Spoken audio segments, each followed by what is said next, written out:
Okay, so what I'm going to do here is, now this is obviously much simpler geometry than the airplane model that you guys are developing, but we will put in a concentrated mass. So I wish I had a better way to point it, but what I'm going to do is imagine that there is a cylindrical object sitting right here in the middle, okay? And it has a mass of 20 pounds and 6-inch diameter and is 20 inches long. So just as a reference, the spacing between each one of these frames is 20 inches, and this square of the frame section is 10 by 10. Okay, so to do this again, what we're going to have to do is we're going to create a con M2 element right here in the middle, because that's where the center of mass for that cylinder would be. Like maybe that's like the pilot. And then we're going to connect it up to these points. Well, let's imagine for now that the connections are really to here, to here, and to here. Okay, so those 6 bottom points. Okay, and I'll connect those with RBE2s. All right. Okay, so first, like, you don't have to do this, but it's always a nice idea to create a new component. So I'm going to make a new component for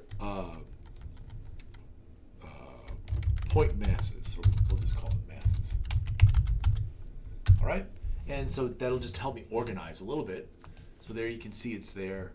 I should probably rename this one. We'll call this frame. All right, so the masses will come in as blue. So the first thing I could do is I'm going to create a node here that I'm going to use, because that's where the center of mass of the cylinder is. So to do that, I'm just going to do that geometry, create node, and then interpolate between the 2 corner nodes. So we're going to go geometry, node, and then use the interpolate function, and we're going to pick these 2 nodes and put one node right in the middle. And I think you can't see this because it's a little bit off screen. Let me make sure I get everything on screen. There you go. I think that's good. All right, so that's the node, the temporary node, where I'm going to create my Ccon M2. All right, so to generate the element, we're going to go into 1D. All right, and so it's a 1D element. We're going to pick a mass, so it's a mass element. The type is going to be a con M2. There's some other ones you could try, but actually in this particular case, con M2 is probably the best one, because it allows you to simply put in the inertia tensor. But you can look at the other ones as well if you want. So we have the mass. So I said the mass was 20 pounds. So remember, we have to divide by 386 to put it into slinches. So in that case, I did the math over here on this slide. So the math, it's going to be 0.0518 slug inches. Okay, so let's put that in here for the mass.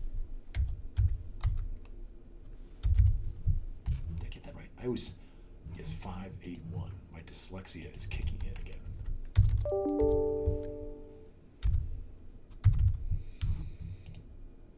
Yes, there we go.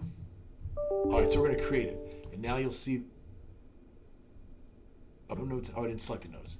It's going to be at that node. No, sorry, I didn't pick the node. So now I picked that node, and now we'll create it. And there it is. It's in blue. I can delete the temporary nodes. So we're going to go to geometry, delete temp nodes, clear all. Now, remember I said that I want to define fully the inertia tensor, but in this field, it only allowed me to put in the mass. So I'm going to have to show you how you have to edit the card directly and put in the inertia tensor, okay? So let's just first look at the physics of it a little bit. So if we go here, right, you have a cylinder, and there's 3 axes that you can rotate about. 2 of them are symmetric, right? So one is rotating right around the cylindrical axis. That has an I of mr² over 2, or if we put the numbers in here, whoops, the 0.233 slug inches squared. And then I2 and I3 are rotating around the middle points, but the axes, they're symmetric, right?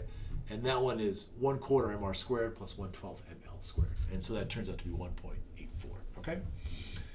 So those are the values we're going to put in.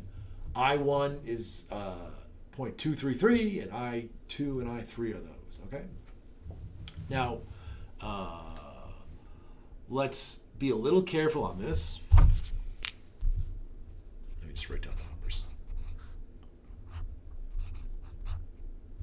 We have to make sure that we use the same coordinate axes that are defined in the element. So let's talk about that. So the smaller one, the 0.233, is the one about the cylindrical axis, and then the one about the two other axes are equal 1.84.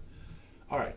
So how do we see that option? Okay, because it wasn't in the mass create. Like if you go back to mass menu, it just allows you to put in the mass. And the property, there really isn't a property associated with a con M2. Okay, so it doesn't quite help us. We'll have to directly edit the card. So I'll show you how to do that. It's actually quite a useful trick.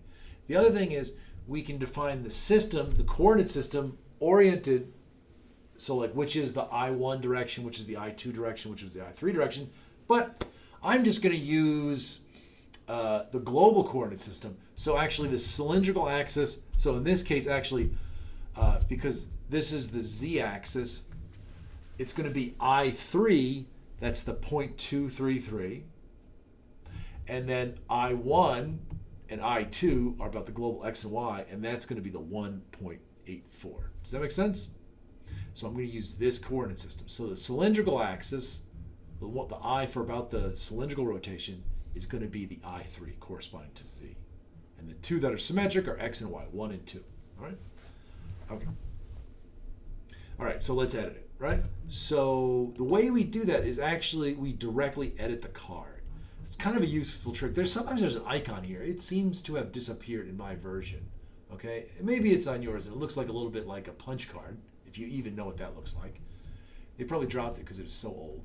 But if you go up to Mesh, and then you'll see there's an option here in the middle. It's Card Edit. This allows you to actually directly edit the input card for different things. In this case, we want to edit an element. And now we can pick the element. Make sure you have mass and con M2 set here. And then we do Edit. And now you can see we get the Nastran looking input fields. So these are the fields, that directly get written out to the input file. So here's the mass, here is the offset. So there is no offset, the CG is right at the node. But there's no field to do I. And so the way we see that is some cards have continuing fields. They're like optional fields. And so to see those, you're going to select the continue button down here. Now, once I do that, you can see now I've got the I11, the I22, the I21, all the fields to define the inertial tensor, okay? So in this particular case, right, I1 and I2 are equal. It's the 0.233, corresponding to rotating the cylinder around the global x and y axis. The I33 is, I did that backwards. I'm sorry. It's the rotating around the x and y is the 1.84. It's the bigger one, right? And then the rotating around the I33 around the z-axis is the smaller one, the 0.233. That's just the cylindrical rotation, okay? Right, that's the rotating like this, as opposed to the I1 and the I2, right? The I3 around the z-axis is that one, okay? The the products of inertia are all 0 because it's symmetric. So there you go. So now we hit return, and now that con M2 element has the right inertial properties. So we can edit it again, and you can see there they are, okay? So that's exactly what's going to be written. You can actually do this to any card.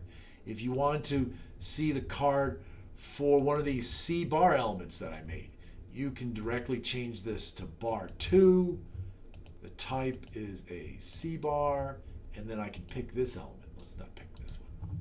And then edit, and there's the input card deck for that element, okay? All right. All right, so now I've got my con M2 element defined. I'm gonna connect it with RBE2 elements. So those are also 1D elements. So I'm gonna go in here, and they'll be under rigids, I believe, but we will have to, okay, so the default here on mine is an RBE2 element. If it's not, just go in here and change it to RBE2 element, okay? So if it's one of the other ones, that's fine. Now, the independent node is going to be the point mass, and then the dependent nodes are the points that, oops, let's do multiple ones. We're going to do multiple nodes. The dependent nodes are the points that it connects to. So these 6 points, okay? So now I'm going to create it. And there's the RBE2 element connecting all those.